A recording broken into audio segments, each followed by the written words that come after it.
Hello students, आज हम chapter 5 की एक्सरसाइज 5.2 करने जा रहे हैं। इससे पहले मैंने एक्सरसाइज 5.2 के कुछ बेसिक्स कराए हैं, जिसमें आपको मैंने Argand plane and polar representation of the complex number के बारे में बताया है और बताया है कि मॉडुलस एंड आर्गुमेंट्स क्या होते हैं। वो आप अच्छी तरह से देख लीजिएगा, उसके बाद ये सम कीजिएगा तो आपको ईजी रहेगा। अब इसमें क्या कह रहे हैं, find the modulus and argument of each of complex number in exercise 1 and 2, कि जो हमें ये कम्प्लेक्स नंबर दिए हुए हैं क्वेश्चंस में, उनका हमें मॉडुलस एंड आर्गुमेंट फाइंड करना है। जैसे कि मैंने आपको बताया है कि मॉडुलस हमारा क्या होता है आर और आर्गुमेंट हमारा क्या होता है थीटा। तो इसमें हमें क्या कहा है, इसमें कहा है कि इन कम्प्लेक्स नंबर का हमें आर और थीटा की वैल्यू फाइंड करनी है। तो शुरू करते हैं हम। हमें क्या दिया है, z equal to -1 minus root of 3i। तो इसको करने के लिए हमें पहले क्या निकालना पड़ेगा, मॉडुलस। और जैसे कि मैंने बताया है कि r हमारा क्या होता है, मॉडुलस। और मॉडुलस निकालने का एक फार्मूला मैंने आपको कराया है, वो हम लिख लेंगे। वो क्या है, root of x square plus y square. जैसे कि आपको मैंने पहले भी बताया कि कम्प्लेक्स नंबर को हम x प्लस आयोटा वाई की फॉर्म में भी डिनोट करते हैं। इससे एक के साथ हम अपनी गिवन जो इक्वेशन है उसको कंपेयर करेंगे, तो हमारा x की वैल्यू क्या आएगी, x हमें क्या दिया है, -1। x क्या है हमारा -1। और y मतलब आयोटा वाली, आयोटा नहीं लेना होता, आयोटा के साथ वाली टर्म लेनी होती है। y हमारा इससे क्या निकलेगा, -√3। एक्स वाई की वैल्यू हम ऐसे इक्वेशन को जो हमें दी हुई है उसको कम्प्लेक्स नंबर की जो इक्वेशन है, जनरल इक्वेशन है, जो कि है z equal to x plus iota y, उसके साथ कंपेयर करके हम एक्स वाई की वैल्यू निकाल सकते हैं। पर ध्यान रखें, y के साथ कभी भी आयोटा मत लीजिएगा, तो गलत हो जाएगा। अब इस वैल्यू को x और y की को हम यहाँ पे पुट करेंगे। तो x क्या है हमारा -1 की स्क्वायर प्लस y हमारा क्या है -√3 की स्क्वायर। अब 1 की स्क्वायर तो क्या बन गया 1, और -√3 जैसे कि आपको पता ही है, -√3 इंटू -√3, माइनस माइनस भी कैंसिल हो गया, रूट भी कैंसिल हो गया और 3 बच गया। और एक दूसरा मेथड जो मैंने आपको बताया हुआ है कि माइनस मतलब √3 की स्क्वायर के साथ रूट कैंसिल हो जाता है तो 3 बचता है। इन दोनों वे से आप जो मेथड आपको ईजी लगे देख लीजिएगा। क्या हमारे पास क्या बचा 3। और 3 और 1 क्या बन गया 4। √4 हमारे पास क्या होता है 2। आर की वैल्यू हमारे पास क्या निकल गई 2, मतलब मॉडुलस हमारा आ गया 2। अब क्या रह गया आर्गुमेंट निकालने के लिए हमारे पास सबसे पहले हमें क्या पकड़ना पड़ता है, alpha, tan inverse mod of y upon x. ये फार्मूला मैंने आपको बेसिक्स में बताया था कि अल्फा और थीटा का आपस में रिलेशन होता है। इसलिए थीटा मतलब आर्गुमेंट निकालने के लिए हमें सबसे पहले अल्फा निकालना पड़ेगा। अल्फा निकल जाएगा तो थीटा आसानी से ही हमें निकल जाएगा। अल्फा निकालने के लिए बेसिक फॉर्मूला क्या है, tan inverse mod of y upon x. और y और x कौन से लेने हैं, यही वाले जो हमने अभी इस इक्वेशन से पता किए कि x -1 है और y -√3 है। अब हम क्या करेंगे, इसमें y और x को पुट करेंगे। tan इनवर्स y हमारा क्या है, देख लीजिए, y हमारा है √3। -√3y पुट कर दिया और x हमारा क्या है -1। ये माइनस माइनस कैंसिल हो गए और ये क्या बच गया, tan इनवर्स मोड ऑफ √3। अब इसमें देखिए मोड क्या होता है, मोड हमारा कोई भी नेगेटिव साइन होता है ना, जैसे ये -√3 है, जब इसके साथ मोड लग जाता है तो ये भी पॉजिटिव √3 बन जाता है। वैसे ही अब इसमें तो हमें दिया ही पॉजिटिव √3 है। मोड में भी वो पॉजिटिव है, मोड के बाद भी वो पॉजिटिव ही रहेगा। अगर हम मोड नहीं भी लिखे तो इट्स ओके। अब हम इसको सिंपली tan इनवर्स √3 लिख सकते हैं। अगर इसकी जगह नेगेटिव ऑफ √2 भी होता मोड में तो हम क्या लिखते हैं, अकेला √2, क्योंकि नेगेटिव चीज़ मोड के साइन के बाद पॉजिटिव बन जाती है। इसलिए हम इसको लिखते हैं √2। अब आप कहेंगे कि tan इनवर्स √3 को हम कैसे सॉल्व करें, क्योंकि आपने अभी तक तो tan π/4 पढ़ा है या tan π/3 पढ़ा है। इसको आप 12th क्लास में तो इजीली समझ लेंगे, बट अभी के लिए आप ऐसा समझ लीजिए कि हम tan इनवर्स √3 क्या होता है हमारा, कि tan की किस वैल्यू पे हमारा आंसर √3 आएगा। ये बात आप अच्छी तरह से दिमाग में बैठा लीजिए कि tan की किस वैल्यू पे हमारा आंसर √3 आएगा। tan की 60 डिग्री पे हमारा आंसर क्या आता है, √3। तो यहाँ पे हमारा अल्फा क्या आ गया 60 डिग्री। ठीक है, समझ लग गया कि tan इनवर्स √3 क्या होता है, tan की किस वैल्यू पे हमारा आंसर √3 आएगा, जो कि है 60 डिग्री। tan 60 डिग्री पे हमारा आंसर √3 आता है। जैसे कि यहाँ पे हमने अल्फा का लिख लिया 60 डिग्री, जिसको हम इजिली π/3 लिख देते हैं, क्योंकि π/3 भी क्या होता है हमारा 60 डिग्री होता है। आप लोगों को पता ही होगा कि पाई क्या होता है 180 डिग्री। उसको अगर 3 से डिवाइड करेंगे तो वो 60 डिग्री ही बन जाता है। हमने इसको π/3 की फॉर्म में लिख दिया। अब हमारा अल्फा निकल गया है π/3। मैंने जैसे कि बताया, जब अल्फा निकल जाता है ना तो थीटा निकालना और भी इजी हो जाता है, क्योंकि थीटा और अल्फा का आपस में रिलेशन है। इसके लिए आपको क्या करना पड़ेगा, आपको वो टेबल जो मैंने बेसिक्स में बताया वो याद रखना होगा। और वो कौन सा टेबल है, वो है ये वाला।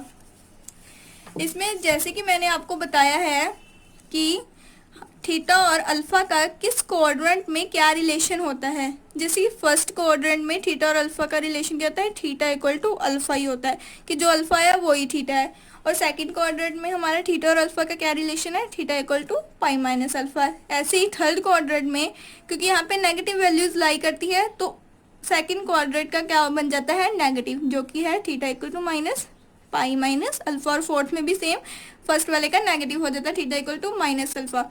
अब आप ये पूछेंगे कि हमें कैसे पता चलेगा कि ये हम किस क्वाड्रेंट में लाई कर रहे हैं। इसके लिए हमें देखना पड़ेगा हमारे कम्प्लेक्स नंबर को, जो कि हमें गिवन है।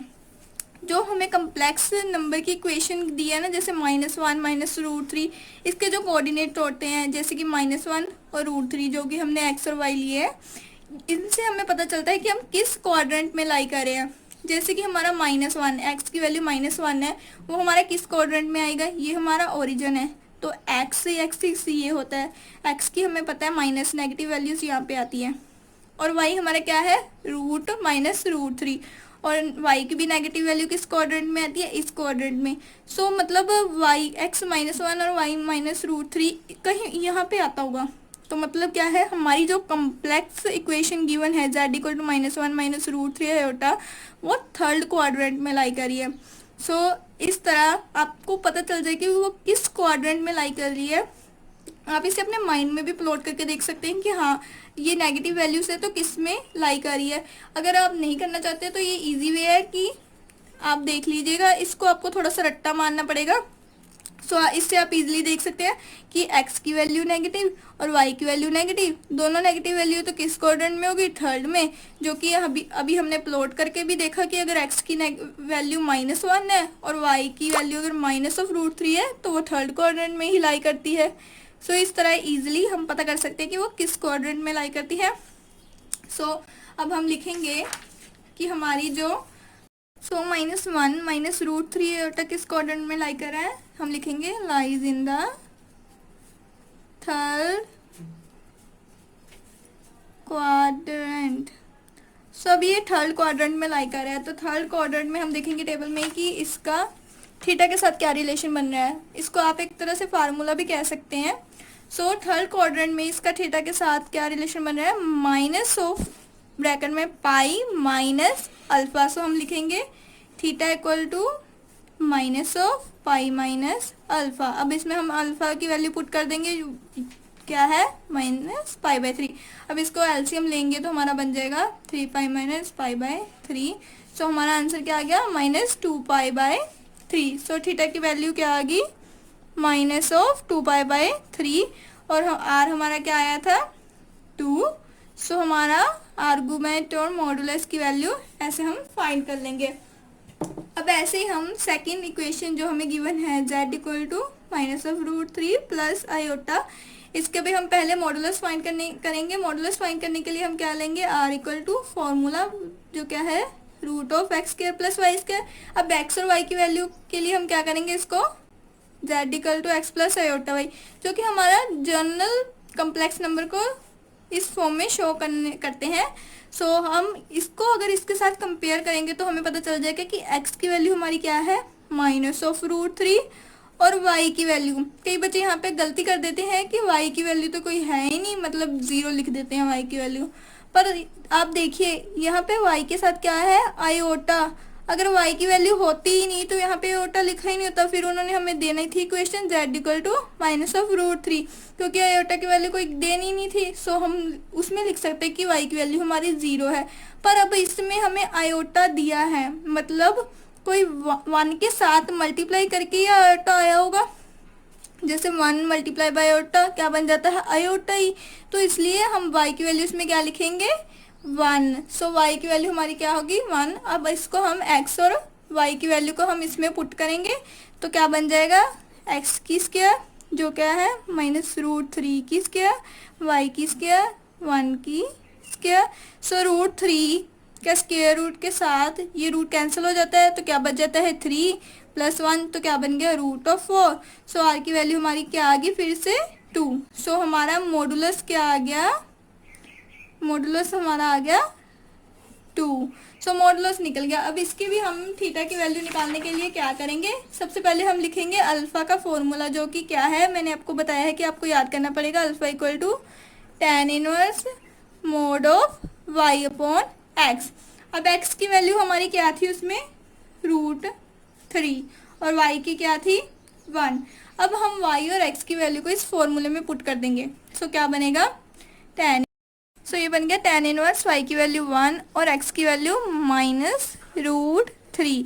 सो अब जैसे कि मैंने आपको बताया है कि मोड में कोई भी नेगेटिव वैल्यू हो तो वो क्या हो जाती है, पॉजिटिव बन जाती है। सो ऐसे ही हमारा -√3 क्या बन जाएगा, प्लस का √3। सो अब हम इसको लिख सकते हैं tan इनवर्स 1/√3। सो अल्फा की वैल्यू मैंने आपको पहले भी बताया कि tan इनवर्स 1/√3 क्या होता है, कि tan की किस वैल्यू पे हमारा आंसर 1/√3 आएगा, कि tan की किस वैल्यू पे हमारा आंसर 1/√3 आएगा। और हमको पता है कि tan 30 डिग्री पे हमारा आंसर क्या आता है, 1/√3। ऐसे ही अगर हमें दिया हो कि साइन इनवर्स 1/2 को फाइंड करो तो हम कहेंगे कि साइन की किस वैल्यू पे हमारा आंसर 1/2 आता है। सो हम कहेंगे कि साइन की 30 डिग्री पे हमारा आंसर 1/2 आता है, तो 30 डिग्री हमारा क्या हो गया, आंसर। वैसे ही अब इसमें 30 डिग्री हमारा क्या हो गया, आंसर। अल्फा की वैल्यू होगी 30 डिग्री, जिसको हम π/6 की फॉर्म में लिख सकते हैं। सो अल्फा हमारा क्या हो गया, π/6। अब हम देखेंगे अपने टेबल में कि ये x की वैल्यू -√3 और y की वैल्यू 1 हमारे किस क्वाड्रेंट में लाई कर रहा है, क्योंकि जब हमें क्वाड्रेंट पता चलेगा तभी तो हम थीटा की वैल्यू फाइंड करने के लिए इसका अल्फा के साथ रिलेशन में जो फॉर्मूला है वो लगाएंगे। अब हम देखेंगे कि हमारी इस चार्ट के अकॉर्डिंग x हमारा क्या है, -√3 प्लॉट करेंगे तो x की नेगेटिव वैल्यू कहाँ पे आती है, आपको पता ही है, ये हमारा ओरिजिन है। सो यहाँ पे x की वैल्यू नेगेटिव आती है, सो -√3 का ही यहाँ पे आ रही होगी।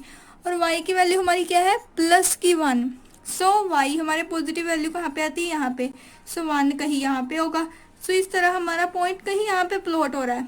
सो आप इसको माइंड में भी प्लॉट करके देख सकते हैं। तो मतलब हमारा पॉइंट कहाँ पे लाई कर रहा है, सेकंड क्वाड्रेंट में। और हम इस टेबल के अकॉर्डिंग भी देख सकते हैं कि x की वैल्यू हमारी क्या है, नेगेटिव, और y की हमारी क्या वैल्यू है, प्लस का 1। सो माइनस एंड प्लस किस क्वाड्रेंट में आ रहा है, सेकंड। सो इस टेबल के मदद से भी हम देख सकते हैं कि हम किस क्वाड्रेंट में लाई कर रही है हमारे कम्प्लेक्स नंबर। सो हमें पता चल गया कि हमारा क्वाड्रेंट सेकंड है जिसमें हमारी x और y की वैल्यू लाई कर रही है। तो हम लिखेंगे कि -√3 plus iota lies in the second quadrant, की ये सेकंड। सो सेकंड क्वाड्रेंट में हम देखेंगे कि थीटा और अल्फा का रिलेशन है, थीटा इक्वल टू π-अल्फा। सो इसके अकॉर्डिंग हमने थीटा π-अल्फा किया। सो पाई में से π/6 माइनस किया तो 5/6 हमारा क्या आ गया, थीटा, जिसको हम क्या कहते हैं, जिसको हम आर्गुमेंट भी कहते हैं। सो ऐसे हमारे आर्गुमेंट की वैल्यू 5π/6 आ गई और आर हमारा जो कि हम मॉडुलस 2 आ गया। सो ऐसे हम सम्स को मतलब कि मॉडुलस और आर्गुमेंट को फाइंड कर सकते हैं। अब वो कह रहे हैं कि convert each of the complex number given in exercise 3 to 8 in polar form, कि हमें जो ये कम्प्लेक्स नंबर की इक्वेशन दी है 1 - आयोटा, इसको हमें करना है पोलर फॉर्म में रिप्रेजेंट। सो जब हमें कहा गया कि इसको करना है पोलर फॉर्म में रिप्रेजेंट तो हम क्या करेंगे, हम इसको चेंज करेंगे r cos theta plus r iota sine theta. मतलब कि हम इस इक्वेशन को r cos theta plus r iota sine theta की फॉर्म में जब कन्वर्ट कर देंगे ना, तो ये हमारी क्या बन जाएगी, पोलर फॉर्म। सो कोस और साइन तो ऐसे ही रहेगी और आयोटा भी ऐसे रहेगा। तो मेन तो हमें क्या फाइंड करना है, आर एंड थीटा की वैल्यू, जो कि हमने अभी आपको मेथड बताया कि आर और थीटा की वैल्यू कैसे फाइंड करेंगे। वैसे ही हम सेम आर और थीटा की वैल्यू को फाइंड करेंगे और देन उसको इसमें जब हम पुट कर देंगे ना, तो वो हमारी क्या बन जाती है, पोलर फॉर्म। तो इसके लिए भी हम सबसे पहले करेंगे कि z हमारा क्या है, 1 माइनस आयोटा। सो हम r फाइंड करने के लिए क्या फॉर्मूला लगाते हैं, x square plus y square का स्क्वायर रूट। सो x और y तो आपको पता ही है कि z को हम x प्लस आयोटा की फॉर्म में लिखते हैं। तो इसको कंपेयर करके हमें पता चल जाता है कि x की वैल्यू हमारी क्या है, 1 एंड y अगेन इसमें माइनस आयोटा दिया है तो y हमारा 0 नहीं है, आयोटा है, मतलब उसके साथ 1 मल्टीप्लाई किया होगा तभी आयोटा आया। सो इसमें हमारी y की वैल्यू क्या है, -1। अब हम x और y की वैल्यू को पुट कर देंगे फॉर्मूले में, तो क्या बन जाएगा, 1 की स्क्वायर प्लस -1 की स्क्वायर।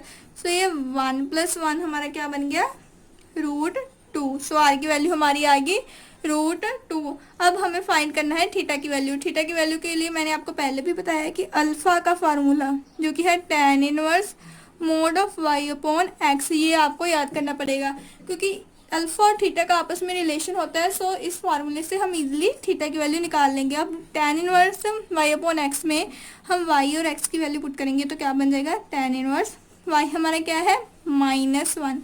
तो -1, x भी हमारा 1 है, सो पुट कर दिया। अब मैंने आपको बताया कि कोई इक्वेशन अगर मोड में है ना तो उसका नेगेटिव भी हो तो वो क्या बन जाता है, पॉजिटिव। सो ये -1 क्या हो गया, प्लस का 1। सो अब हम मोड हटा देंगे और tan इनवर्स 1 लिख देंगे। सो tan इनवर्स 1 की वैल्यू कैसे फाइंड करते हैं, मैंने आपको पहले भी बताया कि tan इनवर्स क्या होता है कि tan की किस वैल्यू पे हमारा आंसर 1 आता है। tan इनवर्स का क्या मतलब है कि tan की किस वैल्यू पे हमारा आंसर 1 आता है। सो tan की 45 डिग्री पे हमारा आंसर 1 आता है। सो मतलब हमारा आंसर क्या आ गया, 45 हमारा आंसर है। उसको हम किसकी फॉर्म में लिख सकते हैं, π/4 की फॉर्म में। सो अल्फा हमारा क्या हो गया, π/4। सो इस तरह हमें अल्फा की वैल्यू पता चल गई। अब हम देखेंगे कि ये किस क्वाड्रेंट में लाई करता है। सो फिर से हम टेबल में देखेंगे कि हमारी x की वैल्यू क्या है, 1। x की वैल्यू हमारी 1 है। सो 1 तो यहीं पे कहीं पे आएगा, इस क्वाड्रेंट में x की वैल्यू 1 यहाँ पे आएगी, है ना, यहाँ पे कहीं पे x की वैल्यू 1 होगी। और y की वैल्यू हमारी है -1, y की वैल्यू हमारी है -1 जो कि हमारी आएगी इस क्वाड्रेंट में। y की वैल्यू -1 यहाँ पे कहीं होगी और x की वैल्यू 1 यहाँ पे कहीं होगी। तो यहाँ पे हमारा कहीं पॉइंट बन रहा है। सो हमारा ये किस क्वाड्रेंट में लाई कर रहा है, 4th क्वाड्रेंट में। सो ऐसे हमें पता चल गया कि हमारा 4th क्वाड्रेंट में लाई कर रहा है। आप चाहे तो आप इस टेबल में भी देख सकते हैं कि x की वैल्यू हमारी पॉजिटिव है और y की नेगेटिव है। सो हमारा ये 4th क्वाड्रेंट में लाई कर रहा है। सो हम ऐसे लिख देंगे कि हमारी जो इक्वेशन है 1 minus iota lies in the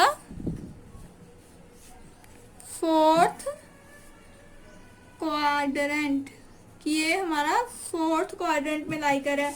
अब ये हमारी 4th क्वाड्रेंट में लाई कर है तो 4th क्वाड्रेंट में हमारा फॉर्मूला क्या है, देखो 4th क्वाड्रेंट में हमारी थीटा की वैल्यू का अल्फा के साथ क्या रिलेशन है, नेगेटिव, क्योंकि इसमें हमारे नेगेटिव और पॉजिटिव साइन होते हैं। ऊपर वाली वैल्यू का नेगेटिव नीचे बन जाता है तो थीटा क्या होता है, माइनस ऑफ अल्फा। सो हमारी अल्फा थीटा की वैल्यू क्या है, माइनस ऑफ अल्फा। अब हमारी अल्फा की वैल्यू क्या थी, π/4, तो क्या बन गई, -π/4। इससे हमें पता चल गया कि थीटा की वैल्यू हमारी आ गई -π/4।